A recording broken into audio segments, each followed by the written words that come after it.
Hello everyone, I'm Amal and today I'm going to present 15 important questions on investigative team MCQs and how these investigative teams deal with the crime scene. And this is the part 2 of crime scene investigation MCQ series. So without any further delay, let's move to the question number 1.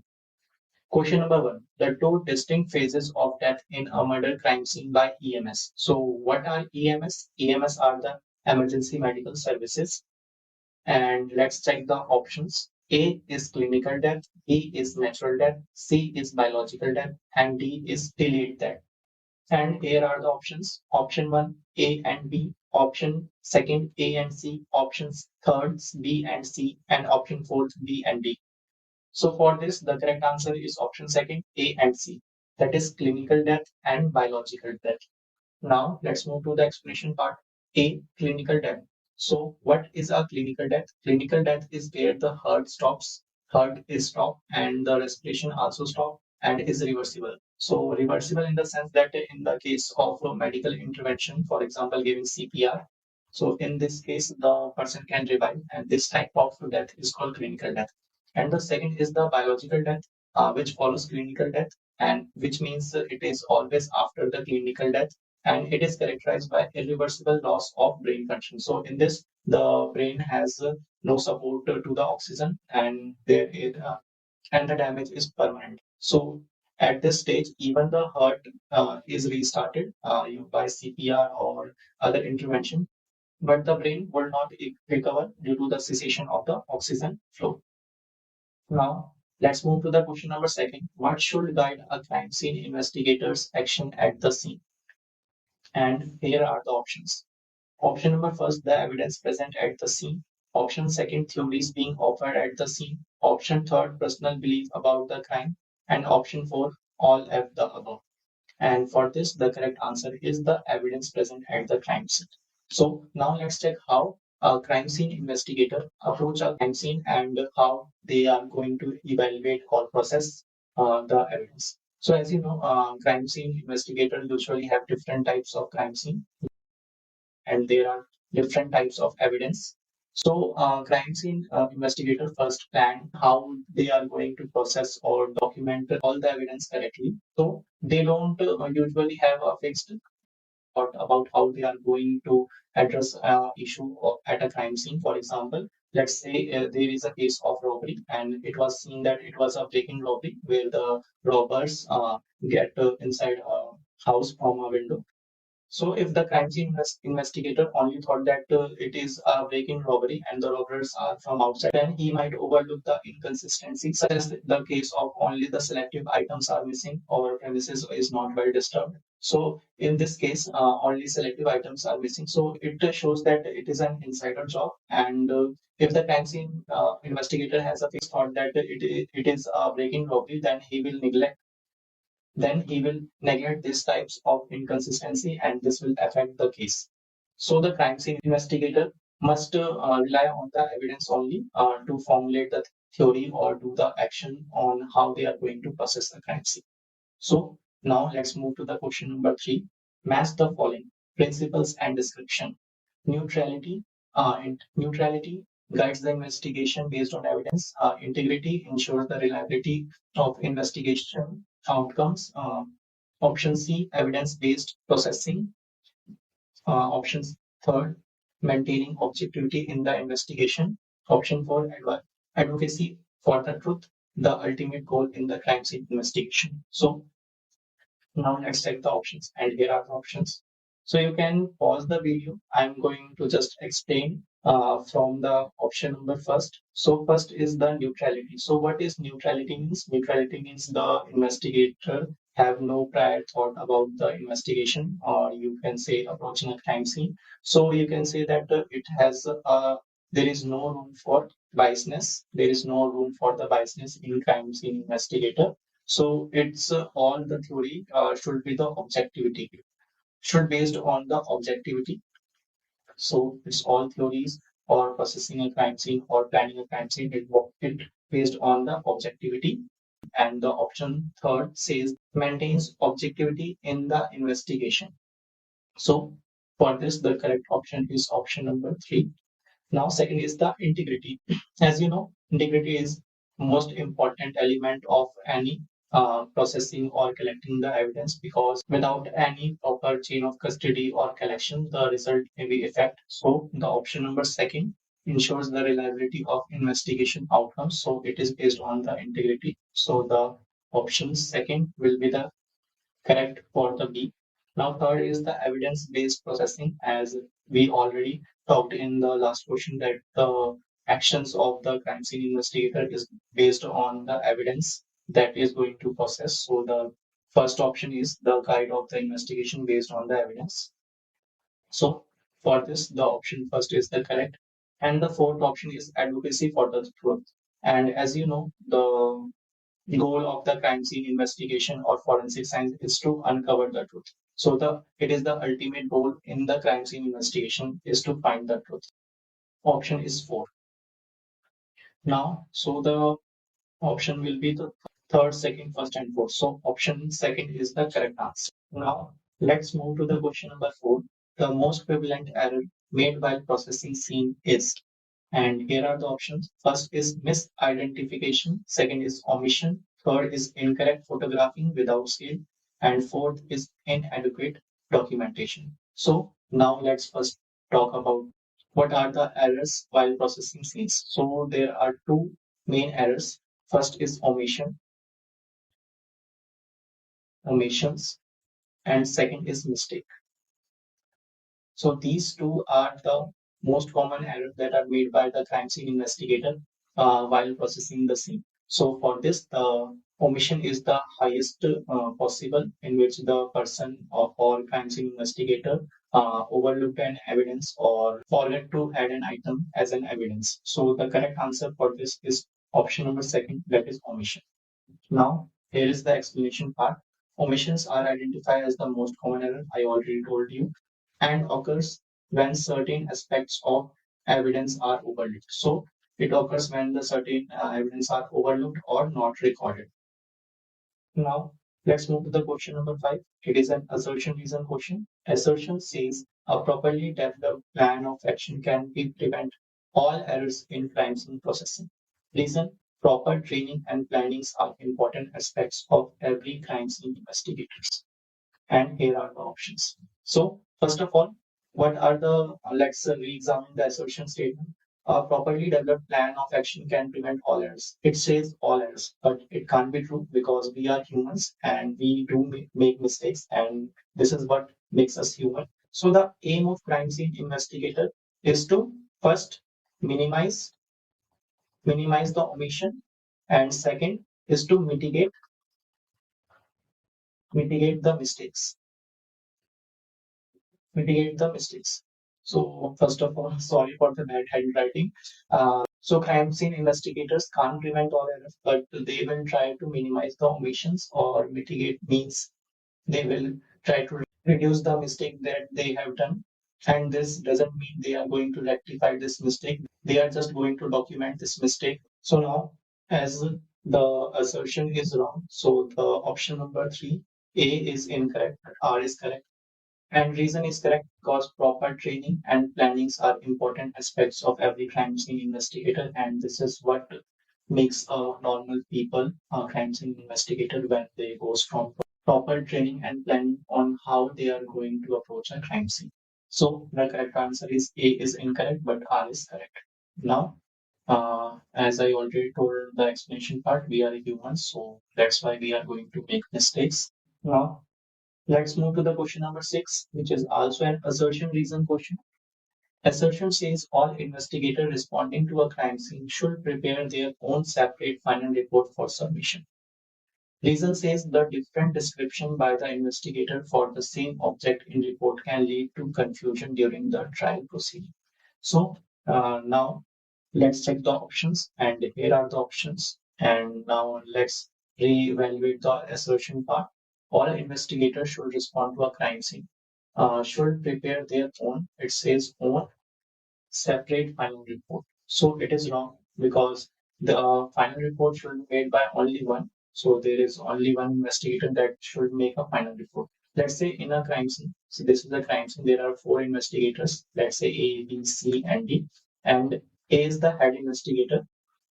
And all of the four have make their own observation or they take their own notes, but the final report is only made by the head, that is A. This is because the final report is read by the judge, the prosecutor, and the lawyer itself. And if there are the four different reports, then it will say four different things in the four different ways. So it might then confuse the judge, prosecutor, or lawyer, or even the jury. So that's the reason why there is only one single report that is made by the lead investigator.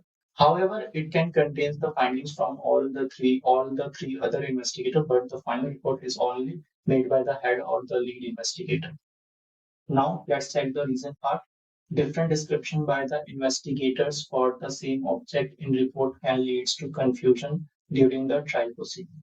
This is correct statement because, as I already told you, if they made different reports for the same object, then they might create a confusion during the trial proceeding. So the reason is correct and assertion is incorrect. So the correct option for this is option 3. A is incorrect, but R is correct. Now, now let's move to the question number 7, which says, how do mistakes differ from omission in crime scene processing? First, mistakes have greater impact on the case outcomes.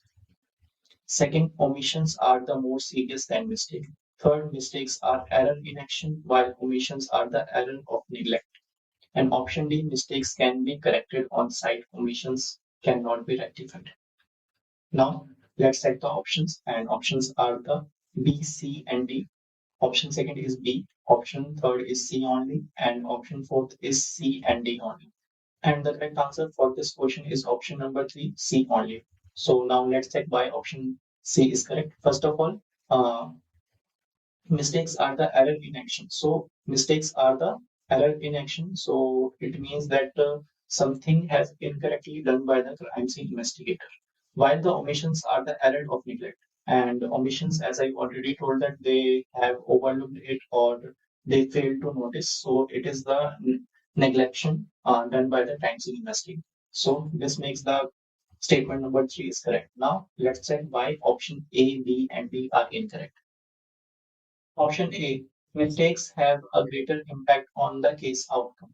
As you know, there are two types of error. First is the mistakes and second is omission, and both have significant impact.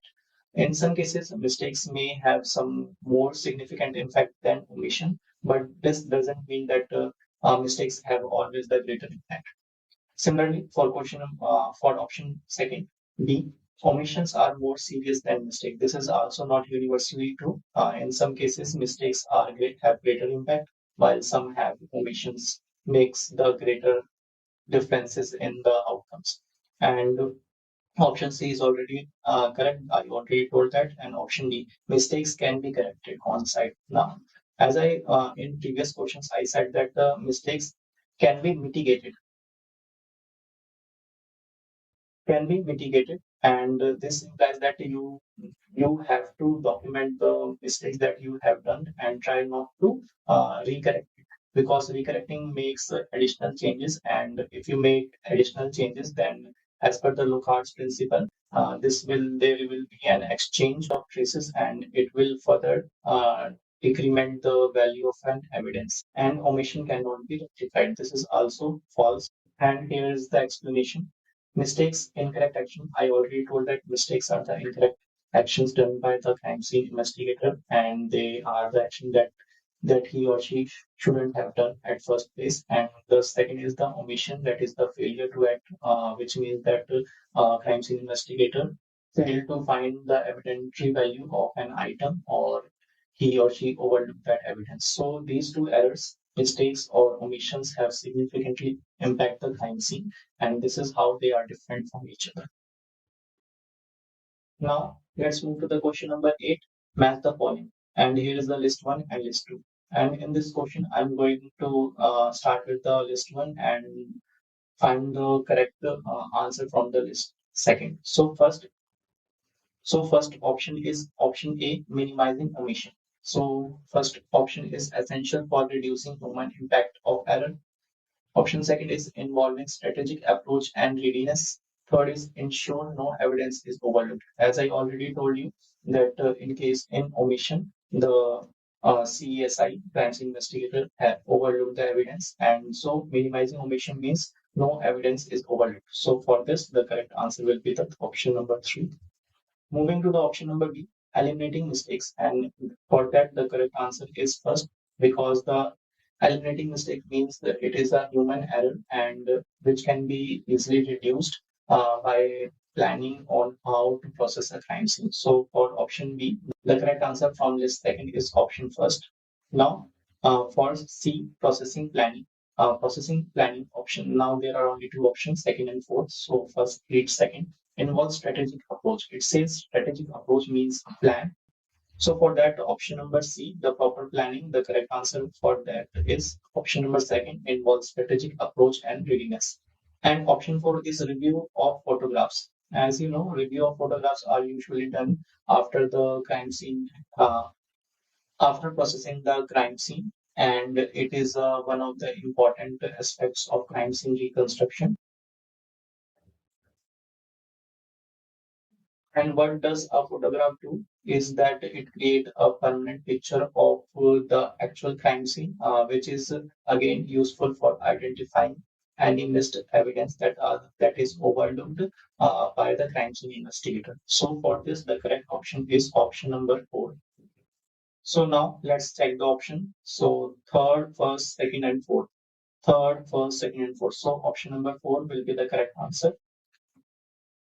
Moving to the question number 9, what should be done once victims, witnesses, suspects, and involved parties are identified at the crime scene? So the question really want to say that there is a crime scene and there are all the three, four parties. That is, first is the victims are there. There is also witnesses and there is also suspects or other involved parties. So in that case, what should a crime scene investigator should do here?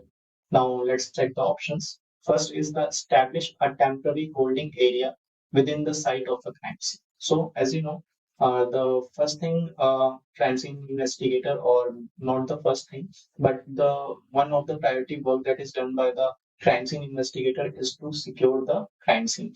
So the crime scene investigator should not hold them in an area. So this make the option number first is incorrect. And option second is interrogate them immediately. This is also incorrect because this is not the primary thing that crime scene investigator or the first officer should do. And after that, the document their initial statement and observation. This is also not done because there are other few things that should be done. And the option 4 is separate them from each other. And this is the correct answer. And the crime scene investigator must separate them must separate them. This is because there is also a chance of contamination. I mean to say that the more they talk, for example, the witnesses or suspect, the more they talk, then there is a chance that the suspect may influence the witness's statement, or the witness get influenced by the suspect's statement. And this again question the integrity of the witnesses. So the best thing the crime scene investigator should do is to separate them from each other.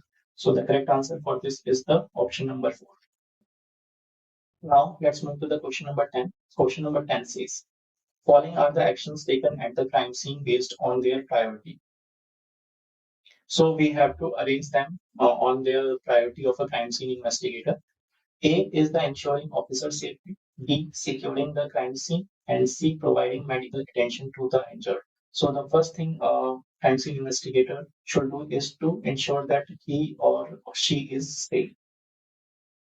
And after that, he should focus on the medical attention that is needed to the victim. And after that, he is going to secure the scene. So it is the order that a crime scene investigator should focus on. So the correct option will be the A, C, and B. Now let's check the option. And ACB is the last option, option number 4. So the correct answer for this is A, C, and B. Now let's move to the question number 11. What is the primary purpose of clearing a scene? And here are the options. To search for weapon, drugs, or evidence of the crime. Second, to search for the people that may still inside the scene. Third, to collect all evidence before the investigators arrived. And fourth, both first and second. And for this, the correct answer is option second, to search for the people that may still inside the scene. So the primary purpose of clearing a scene is to search for the people such as witnesses or victims, additional victims or suspects. So clearing the scene means the crime scene investigators have to or take all these individuals out of the crime scene area, and this is what the clearing a scene actually means. Now, let's move to the question number 12. Question number 12 says, if an officer need to move a weapon or object at a scene, what should they not do after moving it? So, investigators find an object and they moved it. So, what are the things they shouldn't do after that? And here are the options. First is document the movement in their report. So as I already told that the officer should document any movement of the weapon that he mistakenly or deliberately do. So he must document it and must present it in the final report. Second is the statement first is correct. Now moving to the statement second, secure it in the police vehicle if necessary. So in case he took the murder weapon or object from a scene, then the crime scene investigator may pack it in a separate bag and put it in the police vehicle. So this is also the correct statement now. And the option third is move it to increase the everyone's safeties. And it is also true. For example, there is a trap that can be a deadly or injurious to someone, even the investigator officer. So in that case, he has privilege or has a duty to move that item to the safety area. So statement third is also correct. And option four, put it back where they found. And this is the incorrect statement, because once the weapon is removed from their place, then it should be packed or processed for later examination. So it can't be done. So the correct answer for this question is option number four, put it back where they found. Moving to the question number 13, which is also match the following question. So I'm going to again use the same approach. So I'm going to read the first statement from list first and find the answer of that statement in the list second. And you can also do the same. You can just pause the video and find your answer. And after that, resume it and let's check whether you find the correct answer or not. So first, A is methodical approach. So list second, first statement says ensure thorough evidence collection. Second, enhance the team efficiency. Third, prevents evidence destruction. And fourth, allows for careful processing. As you know, methodical approach means a plan to do something or plan to approach a crime scene. So it is a way to how a person or a crime scene investigator process a crime scene.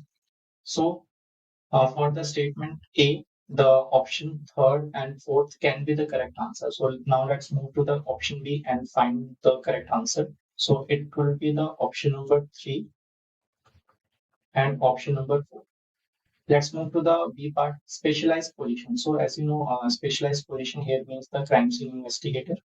They have different types of analysts. For example, fingerprint experts or DNA analyst. So they have a special position and they are expert in that. So what that specialized position do is that they increase the team efficiency. So for this, the correct answer is option number second. And moving to the option number C, proficiency in all aspects of crime scene investigator. So proficiency in all aspects of crime scene investigator means the training phase, means the training that they have done to acquire how to collect the crime scene so the evidence is not get destroyed. So for that, the option C will be the correct. So for this, the third will be the correct. After that, the A, so for A, option 4 will be the correct answer. Now, similarly, for option D, time management. So time management ensures thorough evidence collection, and crime scene investigators have good amount of time to manage or process the evidence. So for this question, the correct answer will be the fourth, second, third, and first. So fourth, second, third, and first. So the option third will be the correct answer. So now let's move to the question number 40. It is an assertion reason question. Assertion says a crime scene investigator must adhere to the most popular theory when processing the crime scene.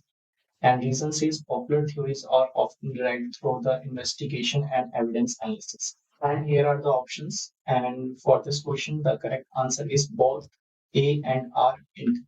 So now let's check assertion. A crime scene investigator must adhere to the most popular theory. As I already told you, the crime scene investigator must adhere to the evidence-based. It should be the evidence-based collection. So the evidence decide how a crime scene investigator is going to approach the crime scene. And similarly, the reason is also incorrect because, as I already told you, different crime scenes have different approach. So one can't rely on the popular theory to process a crime scene. So this makes assertion and reason incorrect. Now let's move to the question number 15. When is EMS notified to enter the scene? So I already told you EMS is the emergency medical services. So when a crime scene investigator told EMS to enter the scene.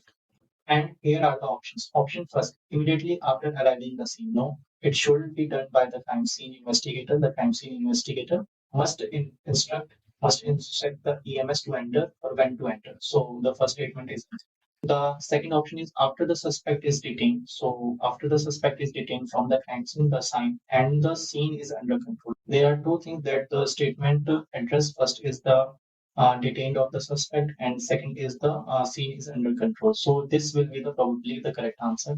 And moving to the option number 3, before securing the crime scene. And this can't be the correct answer because what if there is a health hazard? So in that case, that EMS will also become the victim. So in that case, the CMS first have to find or clear the scene or any hazardous thing. And after that, when the crime scene is under control, then he may instruct the EMS to enter the crime scene. Now let's check the option number 4. Once all evidence has been collected. So this can't be true because evidence can be collected even after the EMS give the medical intervention to the victims. So this can't be correct. So the correct answer for this question is option number second, after the suspect is detained and the scene is under control. With that, thank you very much for watching and I hope you subscribe our channel. If you find our content helpful, I will suggest you to please like. It will give us inspiration to make such videos like this. Thank you.